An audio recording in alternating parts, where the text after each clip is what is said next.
आज 15 अगस्त स्वतंत्रता दिवस है। आज के दिन संपूर्ण राष्ट्र में तिरंगा लहरा रहा है और तिरंगे के मध्य में अशोक चक्र लगा हुआ है। गोल चक्र लगा है ना तिरंगे के बीच में, देखो आप। तो ये अशोक चक्र क्या है? हमारे जो सारे वेद पुराणों का जो मूल है वो है गायत्री मंत्र। और गायत्री मंत्र में अक्षर कितने हैं? 24 अक्षरों से मिलकर के बना है गायत्री मंत्र। और भगवान ने अवतार कितने लिए? 24। और हमारे शरीर की जो रचना है इसमें 5 ज्ञानेंद्रिय है, 5 कर्मेंद्रिय है, 5 तत्व है, 5 महाभूत और 4 अहंकार आदि चित्त मिलाकर के 24 तत्वों से शरीर बना। यानी गायत्री मंत्र में अक्षर है 24, भगवान ने अवतार लिए 24, हमारे शरीर में तत्व है 24 और दत्तात्रेय भगवान ने गुरु बनाए 24 और राष्ट्रीय ध्वज में लगने वाले अशोक चक्र में सलाखाएं हैं 24 सलाखाएं अशोक चक्र में लगी हुई है। तो ये 24 सलाखाओं का आज जो तिरंगा लहराया गया है संपूर्ण राष्ट्र में, ये सब क्या है? जो तिरंगा जो आज लहराया गया है यानी संपूर्ण वेदों की ध्वजा, सारे पुराणों की ध्वजा, हमारे शरीर के समस्त तत्वों की ध्वजा और भगवान के 24 अवतारों की ध्वजा यदि कोई है तो वो राष्ट्रीय ध्वज है तिरंगा।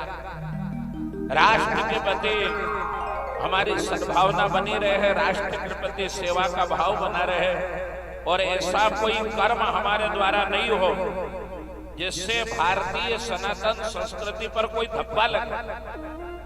भारतीय सनातन संस्कृति का, राष्ट्रीय ध्वज का सम्मान बढ़े, ऐसा कार्य भारत का हर नागरिक करता रहे, ये व्यास गांधी आज संदेश देती है। और अपने अपने बच्चों को राष्ट्र के प्रति सजग बनाना, राष्ट्र के प्रति, भारत भूमि के प्रति हमारे बच्चों के मन में प्रेम बना रहे। अच्छा, विश्व के किसी देश में भगवान ने अवतार नहीं लिया, ना अमेरिका में लिया, ना रूस में लिया, ना जापान में लिया, ना जर्मनी में, दुबई में लिया, ना फ्रांस में लिया, ना इटली में लिया। किसी देश में अवतार लिया? केवल भारत में भगवान ने अवतार लिया है। और भारत में ही भगवान ने अवतार क्यों लिए? 24 अवतार हुए, 24 ही भारत में क्यों हुए?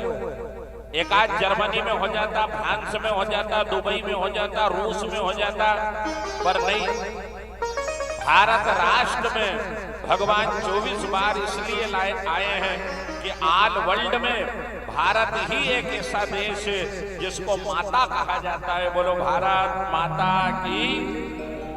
केवल भारत देश ऐसा है जिसको माता कहा गया है और भारत माता है, इसलिए भगवान ने 24 बार यहाँ अवतार धारण करा है। राष्ट्र के प्रति सजगता हो। एक मैया के 4 बेटे थे और मां ने चारों को फौज में भर्ती करा दिया, मिलिट्री में। थोड़े दिन बाद खबर आई, बोले मां तेरा एक बेटा शहीद हो गया। कोई बात नहीं। 2-4 महीने बाद फिर एक तार आया, बोले मां तेरा दूसरा बेटा भी शहीद हो गया। ठीक ही चले। फिर 6-8 महीने बाद एक तार आया, मां तेरा तीसरा बेटा भी गया। कोई बात नहीं। 6-8 महीने बाद फिर एक तार आया तो वो संदेश वाहक थर-थर कांपने लगा कि इस मां को मैं 3 बेटे के मरने की खबर दे चुका हूं, अब चौथा भी गया, कैसे जाके बोलूं? जैसे ही वो संदेश वाहक आया, बोले मां तेरा चौथा बेटा भी शहीद हो गया, तो माथा पीट-पीट के रोने लगी जोर-जोर से। वो संदेश वाहक बोला, बोले क्यों मां? इसके पहले तेरे 3 बेटे मरे, तब तुझे रोना नहीं आया? तब नहीं रोई, और आज ये चौथा बेटा मरा तो इतना रोना क्यों आ रहा है? वो रोती हुई बोली, बोले मेरे चौथा बेटा भी मर गया इसलिए नहीं रो रही हूं, मैं तो इसलिए रो रही हूं कि यदि 5वां बेटा एक और होता तो देश की सेवा में शहीद होने के लिए फिर भेज देती, इसलिए रो रही हूं। आज जो आजादी हम लोग महसूस कर रहे हैं, आज जो आनंद हम लोग ले रहे हैं, जहां मर्जी पड़ी मंदिर बना दिया, जहां मर्जी पड़ी तिरंगा लहरा दिया, जहां मर्जी पड़ी कथा का पंडाल बना दिया, कोई रोक नहीं सकता।